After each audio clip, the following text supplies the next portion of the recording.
Hello guys, இன்னைக்கு நாம solo maths level நியூபின்னு சொல்லக்கூடிய ஒரு மேன்வாவை தான் பார்க்க போறோம். இந்த சீரிஸோட ஒன்லைன் என்னன்னு பாத்தீங்கன்னா, எப்பயும் போல நம்ம ஹீரோ கேம் விளையாடிட்டு இருக்கும்போது கேம்ல இருக்க டவர் ரியல் வேர்ல்ட்ல அப்பியர் ஆகுது. சோ நம்ம ஹீரோ அந்த கேம் விளையாடின நாலேஜை வச்சு எப்படி அந்த டவரை கிளைம் பண்றாங்க தான் இந்த கதையோட பேசிக் அவுட்லைன். சாப்டரோட ஆரம்பத்திலேயே நம்ம ஹீரோ ஒரு கேம் பிளே பண்ணிட்டு இருக்கான். அதை ஒரு ட்ராஷ் கேம்னு சொல்லிட்டு இருக்கான். ஏன்னா அந்த கேம் ஃபன்னா இருக்காது, அதே நேரத்துல ரொம்பவே டிஃபிகல்ட்டா இருக்கும் பிளே பண்றதுக்கு. அப்படிப்பட்ட ஒரு விர்ச்சுவல் ரியாலிட்டி கேம் தான் இந்த டவர் ஆஃப் ட்ரையல்ஸ். ஆரம்ப கட்டத்துல இந்த கேம் ரிலீஸ் ஆகும்போது கொரியாவை சேர்ந்த எல்லா கேமர்ஸுமே இந்த டெவலப்பர்ஸ் எக்ஸ்பெக்ட் பண்றதுக்கு முன்னாடியே அதை கான்கோர் பண்ணணும்னு நினைச்சாங்க. அதாவது சீக்கிரமா அந்த டவரை கிளைம் பண்ணி முடிக்கணும்னு நினைச்சாங்க. இதுக்காகவே 365 நாளும் சாப்பிடாம தூங்காம அந்த கேமை பிளே பண்ண ஆரம்பிச்சாங்க. ஆனா 3 வருஷத்துக்கு அப்புறம் தான் அதை பிளே பண்ண மக்களுக்கு தெரிய வந்துச்சு, இது ஒரு அன்பீட்டபிள் கேம், அதாவது யாராலையுமே தோக்கடிக்க முடியாத ஒரு கேம். அதுக்கான ரீசன் என்னன்னு பாத்தீங்கன்னா, அந்த இடத்துல ஒரு கேட் கார்டியன் ஒருத்தன் இருக்கான். அவனை பீட் பண்றதுங்கிறது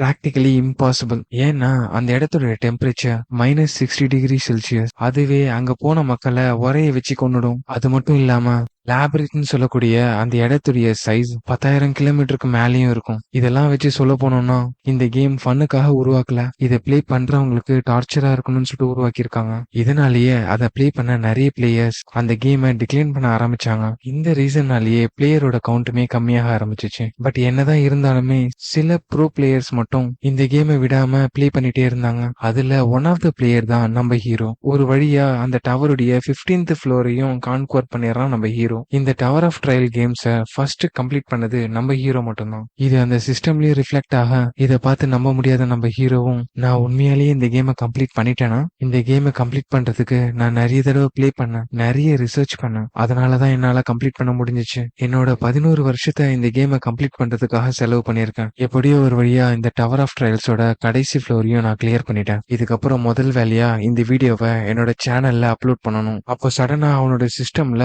ஒரு நோட்டிபிகேஷன் வருது, இவ்வளவு நாள் இந்த கேமை பிளே பண்ணதுக்கு நன்றி, இன்னும் 12 மணி நேரத்துக்கு அப்புறம் இந்த கேமை நாங்க ரீபூட் பண்ண போறோம், அதுக்கப்புறமும் இந்த கேமை பிளே பண்ணி என்ஜாய் பண்ணுங்கன்னு வர இதை பார்த்த ஹீரோவும், என்னது அப்டேட் பண்றாங்களா, இப்படி நடக்கிறதுக்கு வாய்ப்பே இல்லையே, இந்த கம்பெனியே லாஸ்ட்ல தான் ஓடிட்டு இருக்கு, ஒருவேளை ஏதாச்சும் ஆயில் ஃபீல்ட டெசர்ட்ல இருந்து கண்டுபிடிச்சிருப்பாங்களோ, ஏன்னா அப்டேட் பண்ற அளவுக்கு இந்த கம்பெனி ஒன்னும் ப்ராஃபிட்ல போகல. சரி, அது அவங்களுடைய விருப்பம். என்னதான் அவங்களும் இதுக்கப்புறம் அந்த கேமை அப்டேட் பண்ணாலும் எனக்கு இந்த கேமை கண்டினியூ பண்றதுல இன்ட்ரெஸ்ட் இல்ல. இந்த ஸ்ட்ரீமராகவும் யூடியூபராகவும் இருந்ததெல்லாம் போதும், என்னோட ஜாபை குவிட் பண்ணலான்னு இருக்கேன். அது மட்டும் இல்லாம எனக்கு ஃபேமிலின்னு சொல்றதுக்கு யாருமே இல்ல. 27 வயசாயிடுச்சு. இதுக்கப்புறமே என்னால மந்த்லி $500 வச்சு என்னோட வாழ்க்கையை ஓட்ட முடியாது. என்னோட ஜிம் ட்ரெயினர்கிட்டயும் சொல்லணும், கொஞ்ச நாளைக்கு நான் அங்க வரமாட்டேன்னு.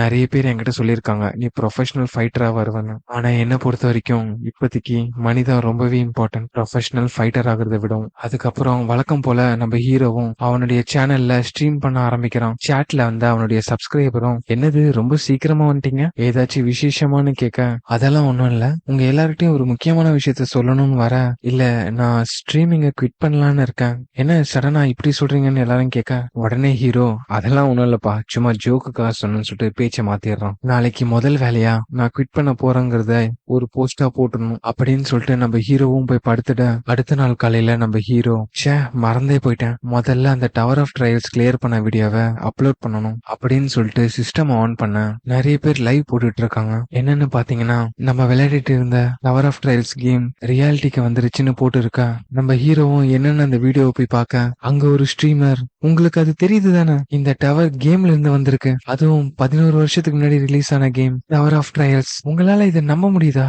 இதை பார்த்த நம்ம ஹீரோவும், இது அந்த கேம்ல வர மாதிரி இருக்குல்ல, பட் இதுக்கு வாய்ப்பே இல்ல.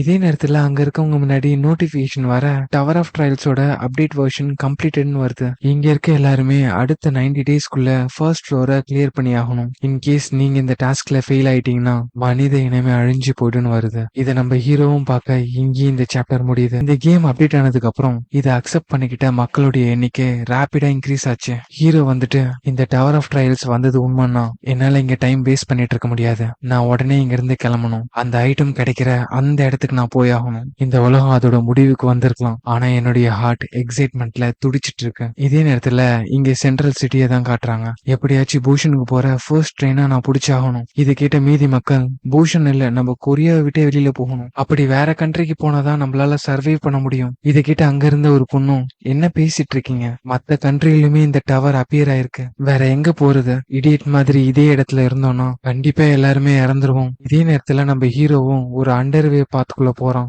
அங்க நின்னுட்டு, இது இங்க இருந்து ஓடுறதுக்கான தருணம் கிடையாது. அதுக்கு பதிலா இந்த இடத்துல நம்ம சார்ஜ் எடுத்துக்கணும். கொரியாவோட சர்வர்லயே இந்த இடத்த தான் எக்ஸ்டர்னல் ஜோன்னு சொல்லுவாங்க. இந்த கம்பெனியுமே இந்த மாதிரி 30 இடம் தான் இருக்கு. அதுல இந்த ஒரு இடம் தான் எனக்கு நியர்பைல இருக்கு அப்படின்னு சொல்லிட்டு ஹீரோவும் உள்ள போக, அவனுக்கு முன்னாடியே அந்த இடத்துல நிறைய பிளேயர்ஸ் இருக்காங்க. உடனே ஒரு நோட்டிபிகேஷன் வருது, நீங்க ஈவென்ட் ஜோனுக்குள்ள நுழைஞ்சிட்டீங்கன்னு. இங்க இருக்க எல்லாருமே டவர் ஆஃப் ட்ரையல்ஸ் கேமை விளையாடினவங்க தான். அது மட்டும் இல்லாம ஒருத்தர் முறைச்சிட்டே இருக்க, இது எல்லாமே இங்க காமன் தான். ஏன்னா இவங்க எல்லாருமே தேடி வந்தது ஒரு லிமிடெட் ஐட்டம். ஒருவேளை நாங்க லக்கியா இருந்தா எங்களுக்கு மேக்சிமம் 5 கிடைக்கும். இப்படி நம்ம ஹீரோ நினைச்சிட்டு இருக்கும் போதே அந்த இடத்துக்கு ஒருத்தன் வந்துட்டு, ஹே நீ தானே அந்த கேங்ஜினே?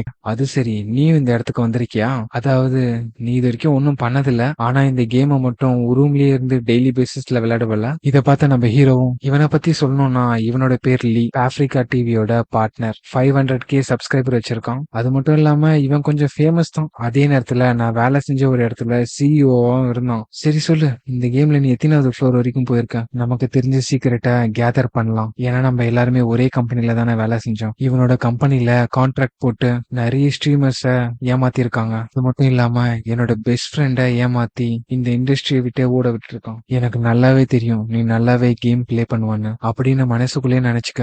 வாங்க திரும்ப ஒரு கான்ட்ராக்ட் போடலாம், பெட்டர் டேர்ம்ஸ் அண்ட் கண்டிஷனை வச்சு. என்ன சொல்ற? இதை கேட்ட நம்ம ஹீரோவும், லீ என்கிட்ட இப்படி பேசாத, என்னமோ என் ஃப்ரெண்டு மாதிரி அப்படின்னு ஃபேஸ்லயே ஒரு பஞ்ச் வைக்க, இப்போதான் நிம்மதியா இருக்கு. சரி ஓகே, அது வரத்துக்கான டைம் ஆயிடுச்சு. அடுத்த நிமிஷமே அங்க ஒரு மேங்கரூ ட்ரீ அப்பியர் ஆக பார்த்த ஹீரோவும், நம்ம அந்த கேம்ல விளையாடின மாதிரியே இருக்கு. அப்ப நான் நினைச்சது கரெக்ட் தான். உடனே மேங்கரூ ட்ரீ அப்பியர் ஆயிடுச்சுன்னு ஒரு நோட்டிபிகேஷன் வர, அங்கிருந்து பிளேயர்ஸ் எல்லாருமே அதுல ஃப்ரூட்ஸ் இருக்கு, அது நம்ம strength, agility, health and magic status இது எல்லாத்தையுமே இன்க்ரீஸ் பண்ண உதவும். இதை பார்த்த நம்ம ஹீரோவும், இது வேல்யூவான பொருள் தான், ஆனா மொத்தமாவே 4 ஃப்ரூட் தான் இருக்கு. அப்போ காம்படிஷன் அதிகமாவே இருக்கும்னு யோசிக்க, அங்க இருந்த மத்த பிளேயர்ஸ் எல்லாருமே ஒருத்தர் அடிச்சுக்கிறாங்க. இதை பார்த்த லீயும், நீ என் கூட சேர்ந்திருந்தனா இந்நேரம் அந்த ஃப்ரூட்டை ஸ்பிளிட் பண்ணி நம்ம 2 பேருமே பெனிஃபிட் அடைஞ்சிருக்கலாம். இப்ப நம்மளுக்கு எந்த ஃப்ரூட்டும் கிடைக்க போறது இல்லைன்னு கத்த, உனக்கு எதுவுமே தெரியலனா கொஞ்ச நேரம் அமைதியாரு, இது கரெக்டான டைம் இல்ல அப்படின்னு நம்ம ஹீரோ சொல்ல, இங்கேயும் இந்த சாப்டர் முடியுது.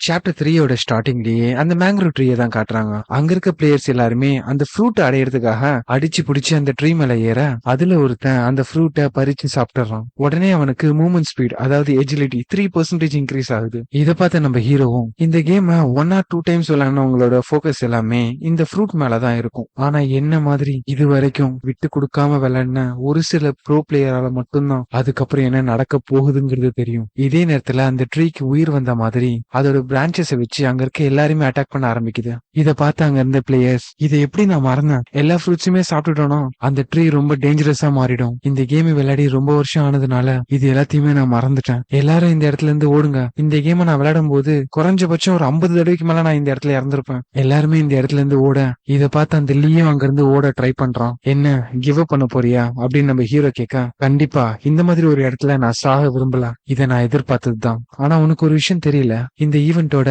ரியல் பிரைஸே அந்த ஃப்ரூட் எல்லாமே சாப்பிட்டு முடிச்சதுக்கு அப்புறம் தான் நமக்கு கிடைக்கும். நீ சொல்றத நான் எப்படி நம்புறது? இன்கேஸ் நான் சொல்றது பொய்யா இருந்துச்சுன்னா நான் எதுக்கு இங்க நின்னுட்டு இருக்க போறேன்? நினைச்சேன் எல்லாருமே ஃப்ரூட் எடுக்க ட்ரை பண்ணும்போது இவன் மட்டும் வேடிக்கை பார்க்கும் போதே இதுக்கு வேற ஏதோ ஒரு காரணம் இருக்குன்னு நினைச்சேன். சரி நீ சொல்றது உண்மையாவே இருக்கட்டும். இப்ப நான் என்ன பண்ணணும்? இப்ப நம்ம 2 பேருமே அந்த ட்ரீயை போய் அட்டாக் பண்ண போறோம். ஆனா ஒவ்வொருத்தரா போனோம்னா கண்டிப்பா அதுக்கு ஈஸி டார்கெட்டா மாறிடுவோம். அதுக்கு பதில் ஒரே நேரத்துல ஆப்போசிட் டைரக்ஷன்ல இருந்து அதை ஸ்ட்ரைக் பண்ணோம்னா பதிலுக்கு நம்ம 2 பேர்ல யார் அட்டாக் பண்ணுன்னு சொல்லிட்டு அதுக்கு தெரியாது. இது கேட்டு லீயும், அப்ப நான் அதை டிஸ்ட்ராக்ட் பண்ணணும்னு நினைக்கிறேன். கரெக்டா சொன்னேன். ஆனா ஒண்ணு ஞாபகம் வச்சுக்கோ, ஒருவேளை நம்ம 2 பேர்ல ஒருத்தர் தயங்கினா கூட 2 பேருமே இறந்துருவோம். இதை கேட்ட லீயும், கவலைப்படாத, நானுமே இந்த கேம் நிறைய தடவை பிளே பண்ணிருக்கேன். இதை கேட்டு நம்ம ஹீரோவும் சரி வா அப்படின்னு சொல்லிட்டு 2 பேருமே ஓட ஆரம்பிக்கிறாங்க. அந்த ட்ரீயும் தன்னுடைய பிரான்ச்சஸை வச்சு நம்ம ஹீரோவை அட்டாக் பண்ண, அந்த எல்லா அட்டாக்ல இருந்தும் எஸ்கேப் ஆயிட்டு லீ எங்கன்னு பாக்க அவன் அந்த இடத்துல இருந்து நகரவே இல்ல. யாரை ஏமாத்த பாக்குறேன்? நீ சொல்றதெல்லாம் நான் நம்பிடுவேன்னு நினைச்சியா? இந்த இடத்துல சாக போறது நீதான் அப்படின்னு நினைக்க, இத பார்த்த நம்ம ஹீரோவும் அவனை பார்த்து ஸ்மைல் பண்றான். நல்ல வேளை நீ கூட திருந்துட்டியோன்னு நினைச்சிட்டேன். இப்ப அந்த மரத்தோட டார்கெட் நான் இல்ல, நீதான். அடுத்த நிமிஷமே அந்த பிரான்ச்சஸ் எல்லாமே நம்ம ஹீரோவை தாண்டி போய் அங்க நின்னுட்டு இருக்க லீ அட்டாக் பண்ண போகுது. ஏன்னா இந்த மரத்தோட டார்கெட்டே க்ளோஸ் ரேஞ்ச்ல இருக்கவங்கல்ல, லாங் ரேஞ்ச்ல இருக்கவங்க. நம்ம ஹீரோ நினைச்ச மாதிரி அந்த பிரான்ச்சஸ் எல்லாம் லீய வளைச்சு புடிச்சு நசுக்க ஆரம்பிக்க, உடனே லீயும் எனக்கு ஹெல்ப் பண்ணுன்னு கத்த ஆரம்பிக்க, என்னது நான் உன்னை காப்பாத்தணுமா? எத்தனை ஸ்ட்ரீமர்ஸோட லைஃப கான்ட்ராக்ட் போட்டு அழிச்சிருப்பா, உனக்கு சப்போர்ட்டா இருந்த அந்த லாயர்ஸ கூப்பிடு வந்து காப்பாத்துன, இப்படி எல்லாம் நடந்திருக்க கூடாது, வேணாம் அப்படின்னு கத்த அந்த மரம் அவனை நசுக்கியே கொன்றுது. அவன் கதை முடிஞ்சிருச்சு, என்னோட அடுத்த டார்கெட் நீதான் அப்படின்னு அந்த மரத்தை நோக்கி ஓட, அதுவும் தன்னுடைய பிரான்ச்சஸை வச்சு திரும்ப ஹீரோவை அட்டாக் பண்ணுது. நம்ம ஹீரோவும் இப்போ 35 டிகிரி ரைட்ல திரும்பணும், அப்படியே 22 டிகிரி லெஃப்ட்ல திரும்பணும் அப்படின்னு சொல்லிட்டு, இது ஒன்றும் கஷ்டமா இல்ல, கேம்ல விளையாடின மாதிரியே தான் இருக்குன்னு சொல்லிட்டு அதை டேக்கிள் பண்ணிட்டு போக, இவனை அட்டாக் பண்ண வந்த அந்த பிரான்ச்சஸும் எதிர்பாராத விதமா அந்த ட்ரீயோட மையப்பகுதியிலே அட்டாக் பண்ணிக்குது. ஆல் ரைட், நம்ம அந்த கேம்ல விளையாடின மாதிரியே அந்த ட்ரீயோட கோர் இப்போ ரிவீல் ஆயிடுச்சு. இதெல்லாம் நினைச்சிட்டு அங்க கீழே கிடக்குற அந்த மரத்தோட கிளைய ஒண்ணு எடுக்கிறான். அப்படியே அந்த மேங்க்ரூவ் ட்ரீய பார்த்து, நம்ம 2 பேரும் சண்டை போட்டு உன்கிட்ட இருக்க அந்த ஆர்ப எடுக்கிறதுக்கு பதிலா ஏன் அந்த ஆர்ப நீ இப்பவே என்கிட்ட கொடுத்துடக்கூடாதுன்னு சொல்லிட்டு மனசுக்குள்ள, இது ஒரு மாப் ஈவென்ட் தான், அதனால இந்த மேங்க்ரூவ் ட்ரீ கூட நான் சண்டை போட்டு ஜெயிச்சாலுமே எனக்கு எக்ஸ்பீரியன்ஸ் பாயிண்ட் ஏற போறது இல்ல, அதுக்கு பதிலா இதை நான் தோக்கடிச்சிட்டா ஹால் ஆஃப் ஃபேம்ல என்னோட பேர் வந்து தெரிய வரும் அப்படின்னு நினைக்கும் போது, அந்த மேங்க்ரூவ் ட்ரீ அதோட ஸ்கில் வேம்பியர் வைன்ஸை யூஸ் பண்ணுது. இதனால அந்த பிரான்ச்சஸ் எல்லாமே கொஞ்சம் பிரகாசமா மாறி நம்ம ஹீரோவை அட்டாக் பண்ண வருது. இத பார்த்த நம்ம ஹீரோவும், என்னதான் இந்த கேமை நான் வருஷ கணக்குல விளையாடி இருந்தாலும் என்னால கூட எல்லா அட்டாக்குமே டாச் பண்ண முடியாது, இருந்தாலும் அவன் கையில இருக்க அந்த ட்ரீயோட ஸ்டிக்கை வச்சு வர எல்லா அட்டாக்குமே டிஃப்ளெக்ட் பண்றான். உடனே அந்த மேங்க்ரூவ் ட்ரீயும் மொத்த பிரான்ச்சையும் ஒன்னு சேர்த்து நம்ம ஹீரோவை அட்டாக் பண்ண வர, இதுக்கெல்லாம் நான் பயப்படணும்னு அவசியம் இல்ல, என்னால முடிஞ்ச அளவுக்கு எல்லாத்தையுமே தாக்கு பிடிப்பேன்னு சொல்லிட்டு டிஃப்ளெக்ட் பண்றான். இதோட இந்த சாப்டர் இங்க முடியுது. சாப்டர் 4ஓட ஸ்டார்டிங்லயே நம்ம ஹீரோவும் கிட்ட வந்துட்டேன் அப்படின்னு சொல்லிட்டு அந்த மேங்க்ரூவ் ட்ரீயோட அட்டாக் எல்லாத்தையுமே டிஃப்ளெக்ட் பண்றான். அப்போ அந்த மேங்க்ரூவ் ட்ரீல இருந்து பிரகாசமான பட்டாம்பூச்சிகள் இவனை நோக்கி வர, என்ன ஸ்லீப்பிங் பட்டர்ஃபிளைஸா, இதுங்க எல்லாமே ஒரு மான்ஸ்டர்ஸ். அந்த மரத்தை பாதுகாக்கிறதுக்காக ஸ்லீப்பிங் பவுடர்ஸை ஆப்போனன்ட் மேல ஸ்ப்ரெட் பண்ணி விட்டுருங்க, இதுங்களை டிஃபீட் பண்றது ரொம்பவே ஈஸி, அந்த ஸ்லீப்பிங் பவுடர்ஸை பிரீத் பண்ணாம கவுண்டர் மெஷர் எடுத்தாலே போதும் அப்படின்னு சொல்லிட்டு அவனுடைய ஃபேஸை ஃபுல்லா கவர் பண்ணிட்டு அதுங்க எல்லாத்தையுமே தாண்டி அந்த மேங்க்ரூவ் ட்ரீ கிட்ட போறான். அவனோட கையில இருந்த அந்த மரத்துண்டை வச்சு அந்த மேங்க்ரூவ் ட்ரீயோட கோர்லயே குத்த, இது பத்தாதுன்னு சொல்லிட்டு இன்னொரு கையை யூஸ் பண்ணி இன்னும் அந்த கோர்ல ஆழமா இறக்குறான். அப்படியே மேல இருந்து கீழே வரைக்கும் அதை 2 துண்டா வெட்ட அந்த மேங்க்ரூவ் ட்ரீயை டிஃபீட் பண்ணிடுறான். அதோட கோர் அழிச்சதுனால சிஸ்டம்ல மேங்க்ரூவ் ட்ரீயை டிஃபீட் பண்ணிட்டீங்கன்னு வருது. அது மட்டும் இல்லாம நீங்க தான் இதை ஃபர்ஸ்ட் ஆளா டிஃபீட் பண்ணிருக்கீங்கன்னு வருது. ஹீரோ இந்த கேமை இவ்வளவு நாளா நான் பிளே பண்ணது வீண் போகல, அதோட நாலேஜையும் எக்ஸ்பீரியன்ஸையும் வச்சுதான் என்னால இங்க நல்லா பெர்ஃபார்ம் பண்ண முடிஞ்சிச்சுன்னு சொல்லிட்டு நினைக்க, உங்களுடைய அச்சீவ்மெண்ட் எல்லாமே நாளைக்கு ஆல் ஆஃப் ஃபேம்ல அப்டேட் ஆகும், உங்களுடைய நேம சொல்லுங்கன்னு வர, நான் எதிர்பார்த்த மாதிரி இந்த ட்ராஷ் சிஸ்டம் என்னுடைய பர்சனல் டீடைல்ஸ் கேக்குது. ஆல் ஆஃப் ஃபேம்ல போறதுக்கு இந்த இடத்துல என்னோட நேம கொடுக்க எனக்கு விருப்பம் இல்ல, ஏன்னா அது கான்பிடென்ஷியலா இருக்கணும். ஒருவேளை நான் ஃபார்மர் டாப் பிளேயர்னு தெரிய வந்துச்சுன்னா அது தேவையில்லாம மத்தவங்களுடைய அட்டென்ஷனை என் பக்கம் திருப்பிடும் அப்படின்னு நினைக்க, சிஸ்டமும் நேம அன்னொன்னு அப்டேட் பண்ணிடுது. அது மட்டும் இல்லாம அந்த மேங்க்ரூவ் ட்ரீயை டிஃபீட் பண்ண வீடியோவை அப்லோட் பண்ணும்போது ஹீரோவோட ஃபேஸ் பிளர் பண்ணப்பட்டிருக்குமா, அது மட்டும் இல்லாம அவனுடைய வாய்ஸுமே சேஞ்ச் ஆயிருக்குன்னு சொல்லிட்டு வருது. இத பத்தி இப்ப நான் யோசிக்க வேண்டிய அவசியம் இல்ல, இதை விட முக்கியமான ஒரு விஷயம் இருக்குன்னு சொல்லிட்டு அந்த ட்ரீய 2ஆ பொளந்தான்ல, அதுக்குள்ள கைய விட்டு கிரீன் கலர் பேர்ல் ஒண்ணு வெளியில எடுக்கிறான். ஒரு வழியா எனக்கு இது கிடைச்சிருச்சு. இப்ப நம்ம ஹீரோக்கு கிடைச்சிருக்கிறது ஒரு ட்ரீ ஹார்ப், அதாவது இன்கேஸ் நம்ம அந்த ஃப்ரூட்டை சாப்பிட்டோம்னா ஸ்ட்ரென்த், எஜிலிட்டி இல்லைன்னா மேஜிக்னு சொல்லிட்டு 3 பாயிண்ட் ஏறும். அதுவே இந்த ஹார்பை நான் சாப்பிட்டேன்னா எனக்கு 12 போனஸ் ஸ்டாட்ஸ் கிடைக்கும். இன்னும் கிளியரா சொல்லணும்னா, ஒரு தடவை நான் டெவலப் ஆகுறதுக்கு எனக்கு 3 பாயிண்ட்ஸ் வேணும்னா இந்த ஹார்பை நான் சாப்பிட்டேன்னா 4 மடங்கு நான் என்ன டெவலப் பண்ணதுக்கு சமம்.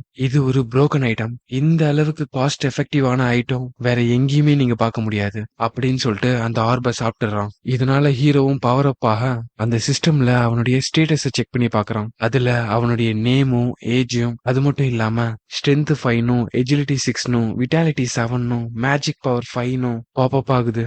அது மட்டும் இல்லாம அந்த ஆர்பை சாப்பிட்டதுனால கிடைச்ச அந்த 12 பாயிண்ட்டும் ஸ்டார்ட் பாயிண்ட்ல சேவ் ஆயிருக்கு. ஹீரோக்குன்னு சொல்லிட்டு எந்த ஒரு கிளாஸும் கிடையாது, யூனிக் எபிலிட்டியும் இல்ல, ஸ்கில்ஸுமே இப்போதைக்கு அவனுக்கு எதுவுமே கிடையாது. ஹீரோ லெவல் 1லயே 12 ஸ்டாட் பாயிண்ட்ஸோட இருக்கான். அப்படின்னா லெவல் 1லயே நான் தான் ரொம்ப ஸ்ட்ராங்கஸ்டான பிளேயர்னு நினைக்கிறேன். 1 மணி நேரத்துக்கு அப்புறம் மேங்க்ரூவ் ட்ரீயை டிஃபீட் பண்ணியாச்சுன்னு சொல்லிட்டு ஒரு நோட்டிபிகேஷன் வருது எல்லாருக்கும். அதோட வீடியோ இன்னும் 10 நிமிஷத்துல அப்லோட் ஆயிடும்னு சொல்லிட்டு வர இத பார்த்துட்டு மத்த பிளேயர்ஸ் எல்லாருமே அதுக்கெல்லாம் வாய்ப்பே இல்ல. சில பேர் இதை பார்த்துட்டு இது வெறும் லக்கு தான் அப்படின்னு சொல்ல, இன்னும் சில பேரும் சீட் பண்ணிருப்பாங்க, சிஸ்டம் கிளிச்சா இருக்கும்னு சொல்லிட்டு சொல்றாங்க. இப்படியே குரூப் கன்வர்சேஷன் போயிட்டு இருக்க அந்த 10 நிமிஷமும் முடியுது, வீடியோவும் அப்லோட் ஆகுது. இது வரைக்கும் டவுட்டாவே பேசிட்டு இருந்தவங்களோட ரியாக்ஷன் எல்லாமே டிசப்பியர் ஆகிடுது. எல்லாரும் அந்த வீடியோவை பாத்தீங்களா, சொல்றதுக்கு வார்த்தையே இல்ல. அவனால எப்படி இந்த அளவுக்கு பெர்ஃபார்ம் பண்ண முடியுதுன்னு அவங்களுக்குள்ளேயே பேசிட்டு இருக்க. இது எல்லாத்தையுமே ஹீரோ அவனுடைய மெயின் அக்கௌண்ட்ல இருந்து வாட்ச் பண்ணிட்டு இருக்க. இதே நேரத்துல 5 ஸ்டார் செமிகண்டக்டர்னு சொல்லக்கூடிய ஒரு பெரிய கம்பெனியோட டைரக்டர், நான் உனக்கு $10 மில்லியன் தரேன், அது மட்டும் இல்லாம மந்த்லி 100 மில்லியன்ஸ் எக்ஸ்ட்ரா தரேன், இப்படி எல்லாம் சொல்ல, இதே நேரத்துல இன்னொரு கம்பெனில இருந்து ஒருத்தன், நீ எவ்வளவு எக்ஸ்பெக்ட் பண்றேன்னு சொல்லு, நாங்க கொடுக்க ரெடியா இருக்கோம்னு சொல்லிட்டு நம்ம ஹீரோ கூட கான்ட்ராக்ட் போட ட்ரை பண்றாங்க. இது எல்லாத்தையுமே மொபைல்ல பாத்துட்டு இருக்க நம்ம ஹீரோ, இதெல்லாம் பார்க்கவே ரொம்ப அமேசிங்கா இருக்குல்ல. கண்டிப்பா அந்த மேங்க்ரூவ் ட்ரீயை தோக்கடிக்கிறது ஒன்றும் ஈஸியான விஷயம் இல்ல. இந்த ஆஃபர் எல்லாம் பார்த்து நான் சர்ப்ரைஸும் ஆகல. 1 மில்லியனா? இதுவே நான் லைஃபை ரன் பண்றதுக்கு ரொம்பவே ஸ்ட்ரகிள் பண்ண டைம்ல இந்த ஆஃபர் எனக்கு வந்துருந்துச்சுன்னா நான் அக்செப்ட் பண்ணிருப்பேன். ஆனா இப்போ என்னுடைய கேம் நாலேஜை யாருக்கிட்டையும் ஷேர் பண்ண மாட்டேன். ஈவன் தோ அவங்க $1 மில்லியன் கொடுத்தாலும் சரி, $10 மில்லியன் கொடுத்தாலும் சரி. அது மட்டும் இல்லாம நான் என்னோட நெக்ஸ்ட் மூவுக்கு ரெடி ஆகணும். இந்த கேம் அப்டேட் ஆகி ரியல் வேர்ல்டுக்கு டவர் ஆஃப் ட்ரையல்ஸ் வரும்போது அதுல இருந்து சில மானா பவர் லீக் ஆக ஆரம்பிச்சிச்சு. இதனால பிரச்சனை ஒன்றும் இல்ல. ஆனா டவருக்கு வெளியில இருந்த ஆர்டிஃபேக்ட்ஸ் எல்லாமே ஹோலி ஆர்டிஃபேக்ட்ஸா சேஞ்ச் ஆச்சு. அஃப்கோர்ஸ் அந்த வெளியில இருக்க ஆர்டிஃபேக்ட்ஸ் எல்லாமே ஃபேக் தான். ஒரிஜினல் ஆர்டிஃபேக்ட்ஸ் எல்லாமே அந்த டவருக்குள்ளதான் இருக்கு. ஆனா இதுவே டவருக்கு வெளியில என்னால நிறைய ரெப்ளிகாஸை ஐடென்டிஃபை பண்ண முடியும். அதுக்கான ஒரு பெஸ்ட் பிளேஸ் தான் the national museum of Korea. இந்த இடத்துல கணக்கிட முடியாத அளவுக்கு ஆர்டிஃபேக்ட்ஸ் கொட்டி கிடக்கு. ஆனா இதுல பிரச்சனை என்னன்னு பாத்தீங்கன்னா, அந்த மேங்க்ரூவ் ட்ரீயை பொறுத்த வரைக்கும் அது நிறைய லொகேஷன்ல அப்பியர் ஆச்சு. அதனால அங்க கொஞ்சம் பேர் தான் இருந்தாங்க. ஆனா இந்த மியூசியம் கொரியாலேயே ஒண்ணுதான் இருக்கு. சோ இந்த ஆர்டிஃபேக்ட அடையறதுக்காக நிறைய பேர் இந்த இடத்துக்கு வருவாங்க. அதுல என்ன மாதிரியே டாப் பிளேயர்ஸ் இருக்கிறதுக்கும் வாய்ப்பு இருக்கு. நம்ம ஹீரோவும் மியூசியத்தோட டோரை ஓபன் பண்ண ஈவென்ட் ஜோனுக்குள்ள வந்துட்டீங்கன்னு சிஸ்டம்ல காட்டுது. என்ன, நான் எதிர்பார்த்ததை விட ரொம்ப குவைட்டா இருக்கு, இன்னும் இந்த இடத்துக்கு யாரும் வந்து சேரலையோ அப்படின்னு பார்க்கும்போது அங்க ஒருத்தன் எரிஞ்சு போன நிலைமையில கிடக்குறான். நான் எதிர்பார்த்ததுதான், எனக்கு முன்னாடியே யாரும் இங்க வந்திருக்காங்கன்னு பார்க்க இதோட இங்க இந்த சாப்டர் முடியுது.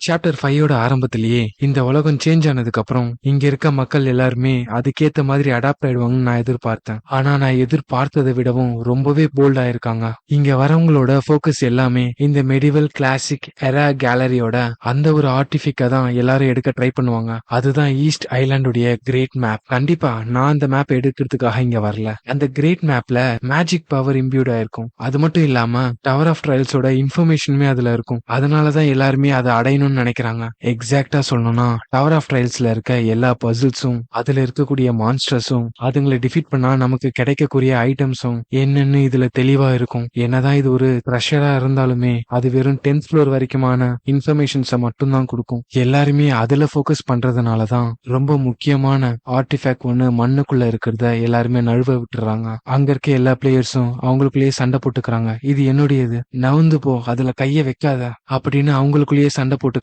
யாரும் அசையாதீங்க அப்படின்னு ஒரு சத்தம் வர, இதை கேட்டதும் அங்க இருக்க எல்லாருமே திரும்பி பாக்குறாங்க.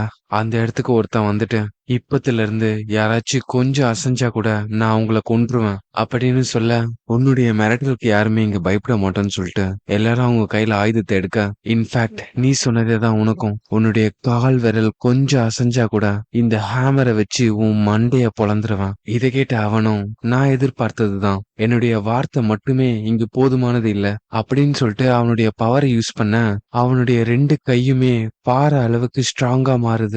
இத பார்த்து அங்கிருந்தவங்களும், அவன் ஆல்ரெடி யூனிக் எபிலிட்டியை அச்சீவ் பண்ணிட்டான் போல, இப்ப இவன் கூட நம்ம சண்டை போடுறது ரொம்பவே டேஞ்சரஸ். அந்த மேப் எனக்கு சொந்தமானது, எல்லாருக்கும் புரிஞ்சுதா? என்னோட வழியில இருந்து நகருங்க. அந்த இடத்துக்கு வந்த ஒரு ஓல்டு மேனும், இப்ப நீ என்ன சொன்ன, அந்த மேப் உன்னுடையதா? இப்போ நீ சொன்ன விஷயத்த நான் அக்ரி பண்ண மாட்டேன். ஓய் கிழவா, உனக்கு என்ன புத்தி மழுங்கிருச்சா? ஆக்சுவலா என்னுடைய பேர் அது இல்லையே, என்னுடைய பேரு மின் ஜியாங்கு.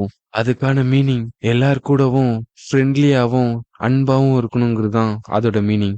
இதை கேட்டு அவனும், இப்ப யாரும் இங்க உன்கிட்ட இன்ட்ரோடக்ஷன் கேட்கல, ஒழுங்கா இங்க இருந்து கிளம்பிடு, இல்லனா உன் கழுத்தை சிக்கனை திருப்புற மாதிரி திருகி போட்டுருவேன். சீனியர் சிட்டிசன் கிட்ட எப்படி பேசணும்னு சொல்லிட்டு உங்க வீட்ல சொல்லி கொடுக்கலையா?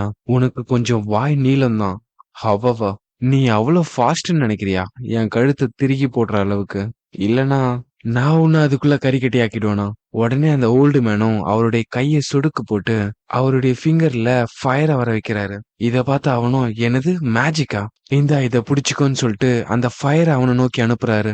அது அவன் உடம்பு மேல பட்டு தக தகன்னு எரிய ஆரம்பிக்குது. கடைசியில அவன் அந்த ஓல்டு மேன் சொன்ன மாதிரி கறிக்கட்டியாகி அந்த இடத்துல இறந்துடுறான். உடனே அந்த ஓல்டு மேன் வந்துட்டு, உன்னுடைய வார்த்தையினாலதான் உனக்கு இந்த நிலைமைன்னு சொல்லிட்டு அங்கிருந்து கிளம்ப, உடனே அவர் பின்னாடி ஒரு பொண்ணு வந்துட்டு, வாவ், உங்களுடைய அந்த ஃபயர் மேஜிக் ரொம்பவே ஹாட்டா இருக்கு.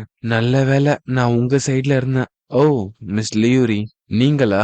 தேவையான எல்லா ஐட்டமும் உங்களுக்கு கிடைச்சிருச்சா? இப்போ இந்த இடத்த உங்ககிட்ட விட்டுறலாம்ல? நீங்க கவலையே பட வேணாம் மீன்.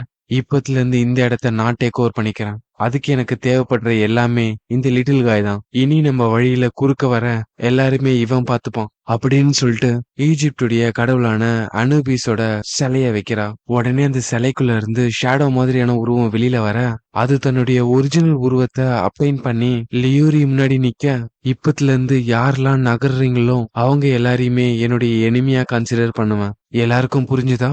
இன்கேஸ் இதை நீங்க மீறிட்டீங்கன்னா இவனுக்கு உணவா மாறிடுவீங்க. சோ நல்ல பிள்ளையா நடந்துக்குங்க. இதை கேட்டு அங்க இருக்கவங்க எல்லாருமே, போச்சுடா, எதுக்கு இத்தனை எக்ஸ்பீரியன்ஸ் பிளேயர் இங்க இருக்காங்க? அது மட்டும் இல்லாம இவங்க எல்லாருமே அவங்களுடைய பவரை ஆல்ரெடி அவேக்னிங் பண்ணிருக்காங்க. இவங்க முன்னாடி எல்லாம் நம்மளால ஒன்னும் பண்ண முடியாதுன்னு எல்லாரும் கிவ் அப் பண்ணிட்டு அவங்களுடைய ஆயுதத்தையும் கீழே போடுறாங்க. பதிலுக்கு லியூரியும் சுச்சுவேஷனை புரிஞ்சுக்கினதுக்கு ரொம்ப நன்றின்னு சொல்ல, இது எதையுமே காதுல வாங்காம நம்ம ஹீரோ அவன் பாட்டுக்கு நடந்து போயிட்டு இருக்கான். நீங்க எல்லாருமே இந்த இடத்த குப்பை மாதிரி ஆக்கி வச்சிருக்கீங்க. நம்மளுடைய ஹிஸ்டரி ஆர்டிஃபேக்ட்ஸ் மேல உங்க யாருக்கும் மதிப்பே இல்லையா? நல்ல வேலையா இது ஒண்ணும் கிழியல அப்படின்னு சொல்லிட்டு ஒரு பெயிண்டிங் எடுக்கிறான். உடனே அந்த யூரி வந்துட்டு, ஹே மிஸ்டர், நான் என்ன இங்க ஜோக் பண்ணிட்டு இருக்கேனா? உடனே போய் அவனுடைய கதையை முடின்னு சொல்லிட்டு அந்த சிலைக்கு ஆர்டர் கொடுக்க, அது தன்னுடைய கையில இருக்க ஆயுதத்தை எடுத்து நம்ம ஹீரோவை அட்டாக் பண்ண அவன் மேல வீசுது. அந்த ஆயுதமும் ஹீரோ கிட்ட போக இங்கேயே இந்த சாப்டர் முடியுது.